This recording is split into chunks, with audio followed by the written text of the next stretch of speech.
We'll hit record here. So here we go. So we have Ben Gray here with us, ladies, and myself. Welcome, Ben. We're so excited. And okay, Ben is doing the program called Hammer and Chisel, and I'm pretty sure everybody else is doing the program 21 Day Fix.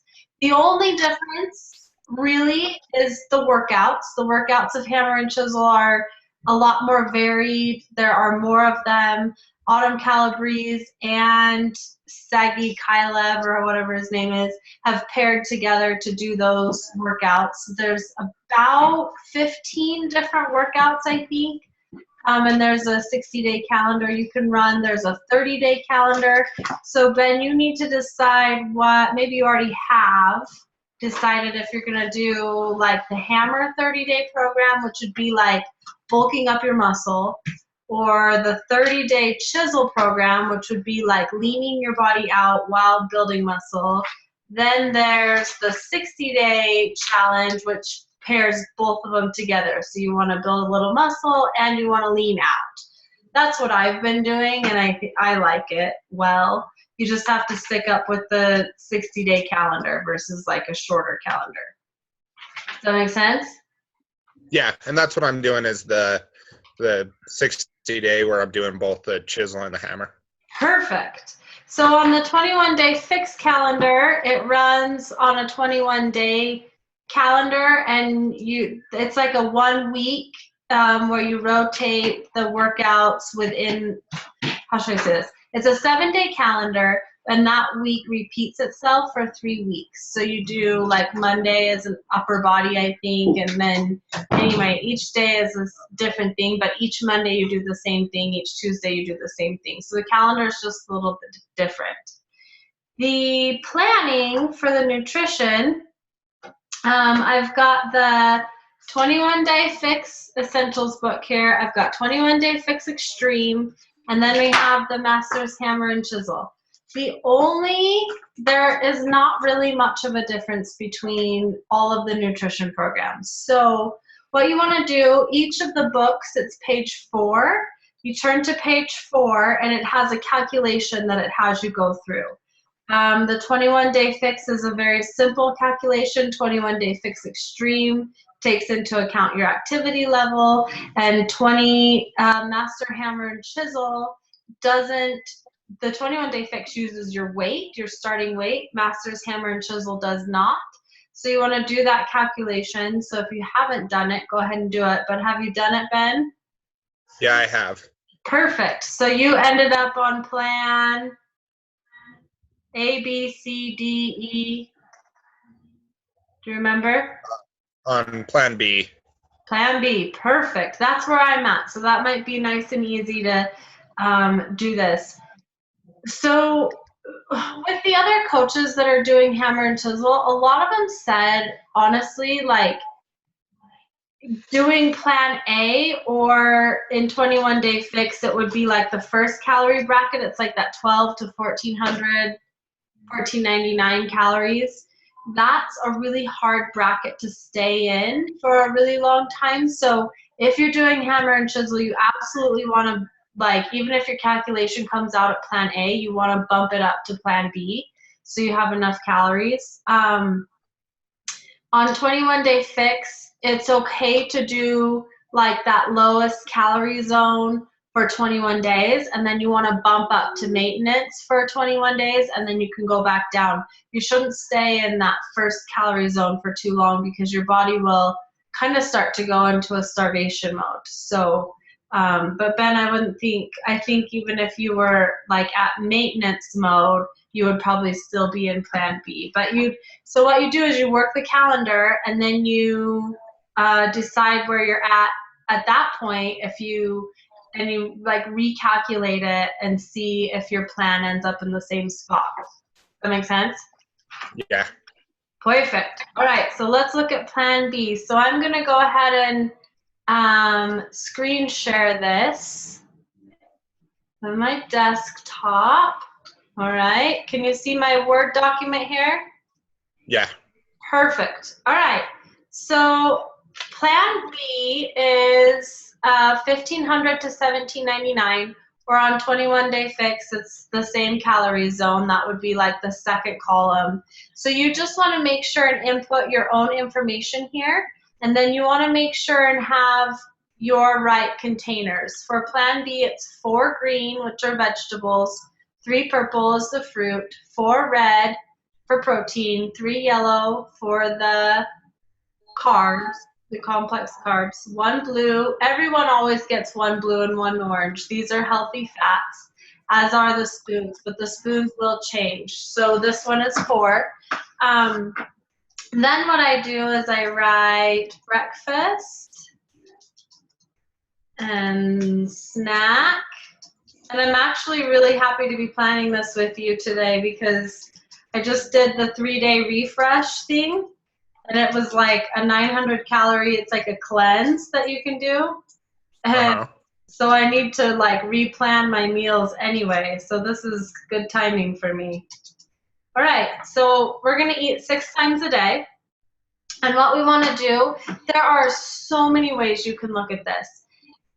You can just start with breakfast and say, okay, I wanna eat, you know, a piece of whole wheat French toast, and I'm gonna have some turkey sausage with it, and I'm gonna have some raspberries, and you can do it that way, and then you can just like work through your day, and as you get to the end of the day, make sure you've gotten all your containers in.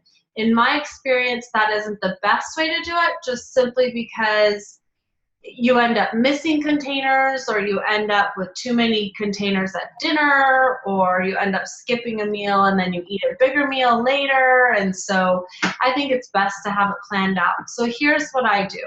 I plan out where I want those containers. Like this week, I think it sounds good to make a veggie omelet for breakfast. So I'm gonna put a green container here at breakfast. And then I just kind of go through the containers, like where do I want my green containers? So I'll put a green at lunch, and I'll put a green at snack, and I'll put a green at dinner. Okay, so that takes care of my 4 green containers.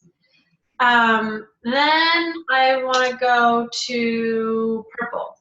So I usually like to eat fruit in like the first half of the day, or the first 3/4 of the day. I try not to eat any fruit at dinner time, just because your metabolism slows down at the end of the day, so it's better to put those things closer to the front. And for each book has its own, can you see this right here? So it has like a list of the veggies and a list of the fruits. So you can refer back to this to try and make sure that you understand what falls in what category, which is a really smart thing to do, because like on the carb container, the yellow container, things like, I don't know, sometimes people think corn is a vegetable when really our bodies process it more like a carb because it's a high sugar, it's a high glucose producing fruit to like our blood sugar levels. So so you want to make sure you account for certain things in the yellow. Other things that would be a little tricky would be like edamame. Those are like those little soybean things in the pods, you know, that you can get at like the Chinese place downtown has them, like, what's it called? The sushi place. They have them. Anyway, so edamame peas are in the yellow container. So you want to make sure you're really familiar with these lists. And on the fruit, I'll just tell you quick, there are 2 different types of fruit. There are northern fruits, and there are equatorial fruits or tropical fruits. Equatorial or tropical fruits would be things like bananas, mangoes, pineapples, papaya,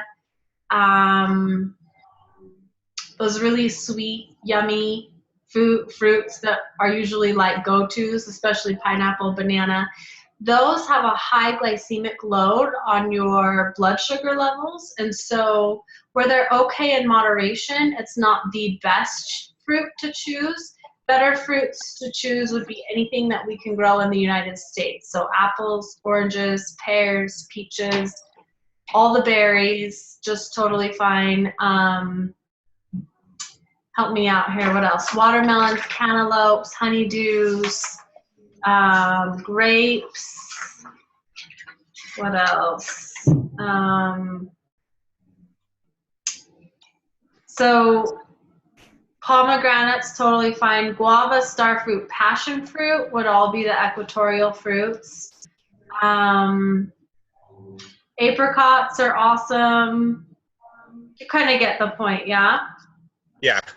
Okay, so on these lists too, it's important to note you don't have to like use the actual container to measure certain things. Like if I'm going to eat a half a banana or a banana, I want to look at the list and make sure I just look at it, because I wouldn't want to cut up a banana and put that much banana in here. It'd probably be like a whole banana or a little more than a whole banana, and that would be too much for your serving. So some of the things tell you like a banana is a half of a large banana, or if you eat 8 apricots, it's 4 apricots, things like that. So you can look at these lists too, and it kind of tells you. Okay, so fruit. So I eat fruit usually at breakfast, my morning snack, and I'll do one at lunch. Okay? And you can half these too. Like I could say, I'm going to do a half of a purple here, and I'll do a half of a purple here. Oops. Okay? You can do it however. You can break them apart or you can leave them whole. The red container, so here's where like the tricks come in.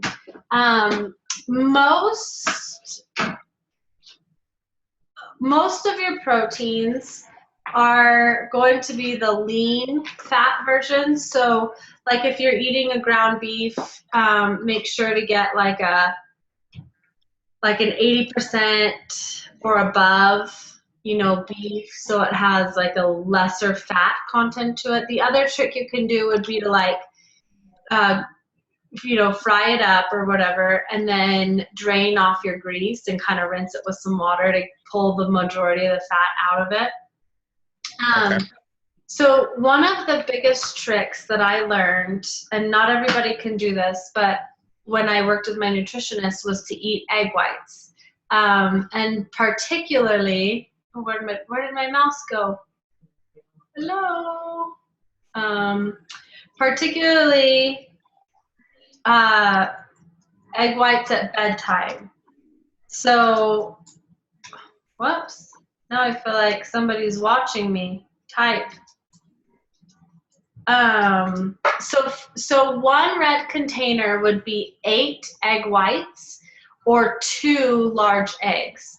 So what happens is like the amount of protein that you're consuming eating those egg whites almost becomes a 0-calorie food, because your body's going to work at digesting that protein, and it's going to be burning calories as you sleep, essentially. So you can also substitute in here, if you don't like egg whites, which some people just can't do eggs, you could do like 3 slices of deli meat, preferably like turkey or chicken,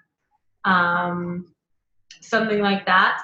Or you could do a half of a container of 2% cottage cheese or less, like a low-fat cottage cheese, just so you're getting some protein at night.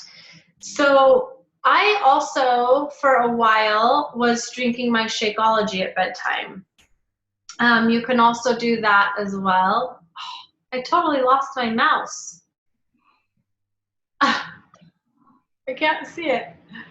Anyway, you could also make up your Shakeology and drink it here. And so that would be just fine.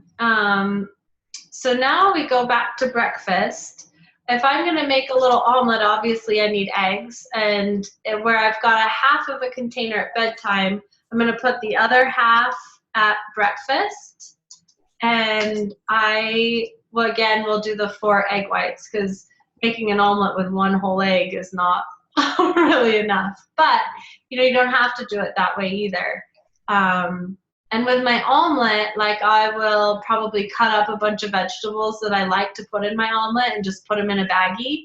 And then when I'm ready to make my omelet, I'll just get my green container and scoop it in that big baggie of all my cut up vegetables and pop it in the pan. So it's like I only have to cut up vegetables one day a week, you know, but they're ready to go. Right.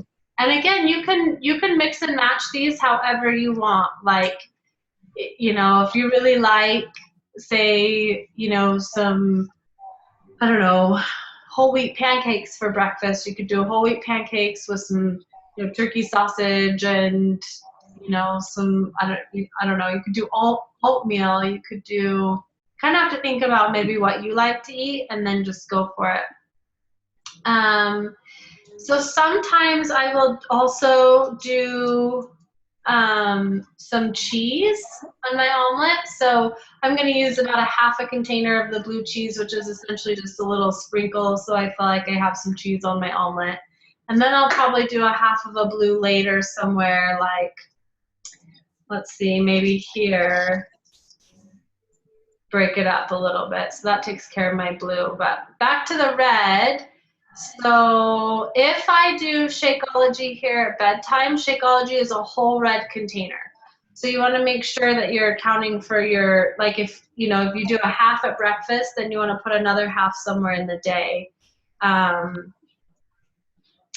I think I'm going to put a half right here. And then we'll put a red right here. And we'll put a red at dinner. Okay. Now, here's the trick. Right here, I have a green and a purple. You never want to eat a carb food without a source of protein attached to it. So I'm seeing this, and in my head, I'm thinking, oh, I need to get some like a nut butter in there or a peanut butter or something like that. So I'm probably going to shoot for having some celery with some PB2, which I love. Are you familiar with PB2? No, I haven't heard of it.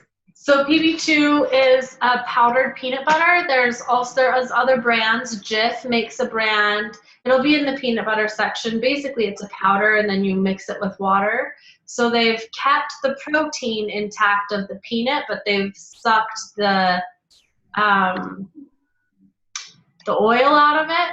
So they've taken away the fat content essentially. It's still going to have a little bit. So the serving of PB2 would be 2 tablespoons of the peanut butter versus if you did like a normal peanut butter, you could use your spoons, and it literally is a 2 teaspoons. So you could have like 2 teaspoons of, you know, normal peanut butter, or you could have 2 tablespoons of PB2. So I prefer usually to do that because I'm kind of a visual, like to think I'm eating more than what I really am. Does that make sense? Like, I'd rather fill this whole container with like some strawberries than to eat a little piece of a half of a banana. I feel like I'm eating more. So anyway, okay. So right here, I'm gonna put 2 of my spoons. And so I'm gonna count my PB2, even though it's 2 tablespoons, I'm gonna count it as my 2 teaspoons because it's about the same fat content to do it that way, okay? All right, so we have taken care of our red, right? Yeah. Half, 1, 2, 3, 4. So I'm gonna go here, let's see, 1, 2, 3, wait, where am I confused? Oh yeah, 1, 2, 3, 4. So I'm gonna go right here and do my Shakeology at bedtime, probably again. Okay, so now we need to think yellow. So you could do with your breakfast like a whole wheat English muffin or something like that. I'm probably going to choose to not eat one of my carbs with breakfast, and I'm going to probably put it here. And then naturally I'll put it at lunch, and then I think I will put it here. The yellow also is a little sensitive as far as like, you wouldn't want to put 2 yellows at dinner. That's a lot of carbs at the latter part of the day. It's better to get those in closer to the front part of the day. But you could have it like breakfast, lunch, and dinner too. Like that's not going to mess you up very much, And it, Right. depends on your activity level during the day. If you're more active during the day at work and stuff like that, then you probably want to have it, during the day. But if you're more active, let's say you have a shift that's going into the night, you probably want to like have put it at dinner just so you have a little more. Do you ever work graveyards, or are you always like a daytime? No, I work 3 months of days and then 3 months of nights. Okay, yeah, so you're on days right now. Yes. Okay, and so when you go to nights, then you'll just want to like think accordingly. Like, if you're sleeping all day, then I don't know how you normally function, and it's probably hard when you wake up in the evening to go to work for the whole day to think about having a breakfast. So you don't have to like have a breakfast food necessarily. You could, start the day with like a turkey sandwich or something. It's whatever you want to do, but you'd want to plan out your meals through the night so you keep on the same like nutritional track, unless you don't sleep very long during the day. Right. No, what I was looking at when I did it is just to flip it. So 6 o'clock at night for me would be the start of my shift. And so I just start my breakfast at 6 o'clock at night and then consider my bedtime as when I get off of work. And that way I can space my time correctly. Perfect. Yeah, I think that's a great thing to do. And it probably would help your body to adjust back into the daytime cycle too, to have that really planned out well. Right. All right, so we got yellow, we got our blue. The orange is reserved for things like dressings, which I probably will put mine right here. And sometimes with blue, orange, and spoons, I don't always plan them out perfectly because, sometimes I might want an avocado on a sandwich, or the next day I might think like, no, I'd rather have cheese on my omelet, or, you can kind of like flip it around a little bit and just kind of think about your meals that you want to have. If you're having, let's say, enchiladas or something for dinner, and you're going to have cheese and whatever in that, then it's best to like not have it during the day and just count it as part of your dinner. Right. So, okay, so let me talk about the yellow category for just a moment. I don't even know how many minutes we are on right here. Can you see a little like minute ticker on your phone? I can't, no. All right. Anyway, so carbs, looking at this list, it's a rather large list compared to the list in the 21-day fix. Some of the different things are like yucca root or cassava, sometimes it's called that. Trying to think, hominy is on this list. Couscous, pita bread. Trying to think of what else. So some of my favorite things are, one thing that is not on this list that I think should be on this list would be cream of wheat. Totally fine, love cream of wheat. Sometimes I'll make cream of wheat, like I'll just make up a whole pot of it and have it in the fridge and then measure out my yellow container and add, you can even do like frozen blueberries and whatever, you can add that into it. Let's see. On bread, when we think about bread, one whole grain slice of bread, which is an average of like 100 calories, would count for one yellow container. That being said, there's something called sandwich thins. Are you familiar with those? Yeah. Okay, perfect. So the sandwich thin is like a top and a bottom. They're 100 calories, so fits in the calorie range, fits within the carb calculation of the yellow container. That is also considered one container, one yellow. So if I'm going to make a sandwich, I tend to buy the sandwich thins or bagel thins. They have bagel thins too, because I like to feel like I have a top and a bottom.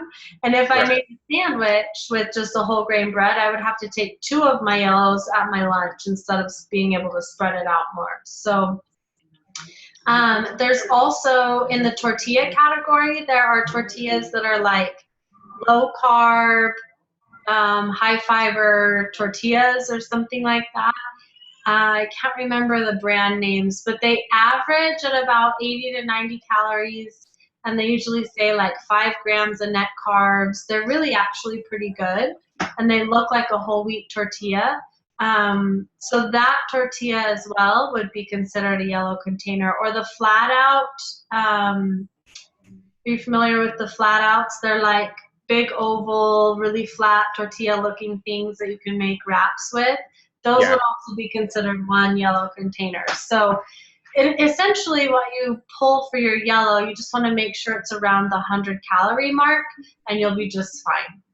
Okay. So, okay. There is also bread that is like 45 calories per slice. So like 2 of those slices would be considered a yellow container, but sometimes that gets a little deep for people to try and understand. So I just say like keep it around 100 calories.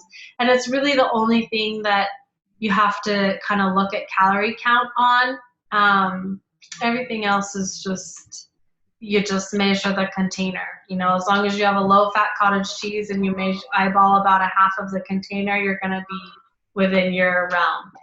So all of these programs, like it says $1,500 to $1,799, you're going to range 200 to 300 calories each day, just based on like your different meat choices or your different carb choices or your, you know, so that's the beauty of these containers, because you don't have to calculate a whole bunch of numbers. You don't have to think like, oh, you know, like a MyFitnessPal, like how many calories did I just eat in this meal? No, it's all about, did I stick to these containers as I wanted to, and did I, you know, fulfill my containers for the day? So that's all I want you to pay attention to. So Okay. Does that make sense? Yeah, it does.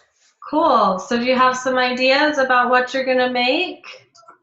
I think, where do you get the egg whites at? Are they just at any grocery store? So I just use eggs, and I just pull the yolk out. Like I kind of crack it and let the yolk, you know, the white fall, and I even garbage the yolks. Some people are like, what do you do with the yolks? And I'm like, well, I'm never going to make enough pudding to make it worth it to keep them. So Right. I just garbage them. You can buy there's like egg white cartons that you can buy.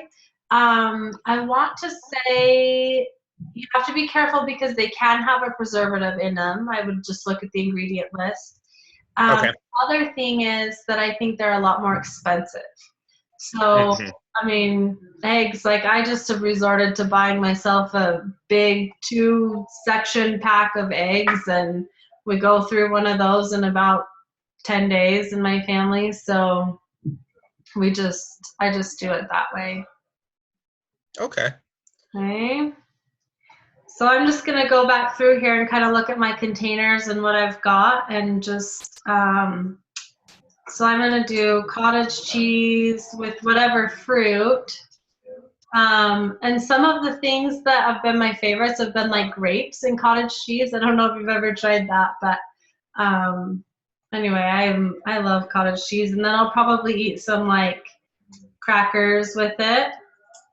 So there are some, within each category, there's kind of a good, better, best choice to make.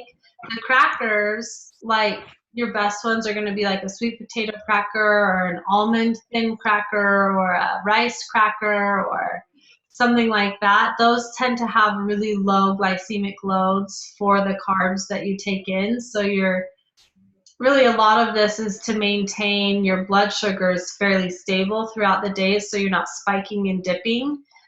Because when we spike, then you dip, then your body goes through this like craving cycle, and it's really easy when you get like low blood sugar, like you haven't eaten in a long time, to grab for things that you really shouldn't be eating, or it's easy to overeat. And so anyway, having this just kind of like planned out a little bit better is, it really helps you to, you know, make sure you're eating the right things. So Okay. I think I'm going to make some taco salad or whatever kind of salad sounds good for lunch. And the yellow in my taco salad, you can do some like tortilla chips. Like sometimes I'll crumple those up and take like 6 or 8 tortilla chips, not very many, just enough to get so it's essentially like a corn tortilla. It has a little more fat content to it, but sometimes you can also do corn or something like that. Let's see. So there are certain things that are free, like salsas are free, hot sauces are totally free, lemon, lime juices, vinegar, mustard. There should be a list on one of the pages that kind of goes through those things. Yeah, page 24 has free foods in it. Okay. Any sort of herb, like cilantro and parsley and basil, stuff like that, are totally free too, and great to add to food because it gives it a lot of flavor for no calories. Do you have any questions, Ben? No, you've covered it really well. Good. Does that help you like kind of figure out what to do a little bit better? Yeah, it does. It helps me a lot to kind of see how to use the containers and measure it out. Great. Good deal. So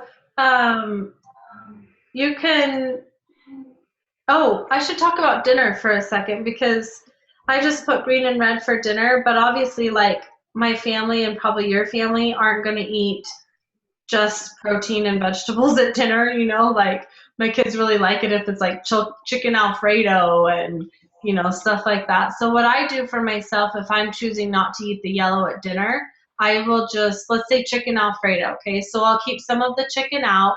I'll probably make like a steamed broccoli to go with it. And then I would just eat like the chicken and broccoli together, and I might drizzle like a teaspoon or 2 of the Alfredo sauce just over it to give it a little bit of flavoring, but I would probably skip the noodles. If we had like spaghetti meatballs, again, I would do the same thing. I would make up some vegetables and eat the meatballs with a little bit of sauce. If we had tacos, I would make myself a taco salad, and I would probably forego like the tortilla or the chips or the corn or refried beans or something like that, unless I was counting for it right there. So a lot of people ask that question, like, what do I do for dinner? Because I don't want to make 4 different dinners. And so I just eat what I can off of the table and make sure that I've cooked it in a manner that's like healthy for me. And honestly, if I start to eat something, my kids are like, Mom, do you have a container for that? They get funny, but yeah, that's kind of how I work it. So, I mean, I know you live with your parents right now, right? Yeah. Yeah, so sometimes it's probably hard because it's kind of whatever's available or whatever the family's eating or whatever, but that's kind of how I work it. So I try not to like segregate myself too much, but still kind of do what the family's doing, but just make like the best choice I can possible. So Okay. Sounds good. All right. Well, holler at me if there's anything I can do to help you. Alrighty, I will. Thanks for all your help. Okay. And tell me, do you have any buddies that have been working out with you?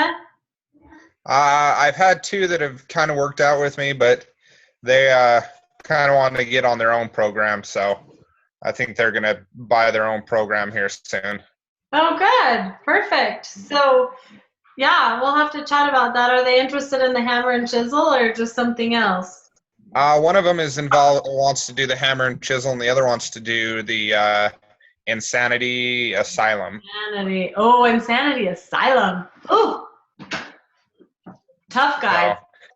So, We need yeah, you he guys is. tough down there. We need you tough. That's good. Right? All right, big guy. Well, thanks for hopping on with me. Yep. Thanks for your help. Okay, you're welcome. I'm going to see if I can end this session, if I can get my mouse back. Oh, there it is. Yay. All right. You have a good night. You too. We'll see you. Okay, see ya.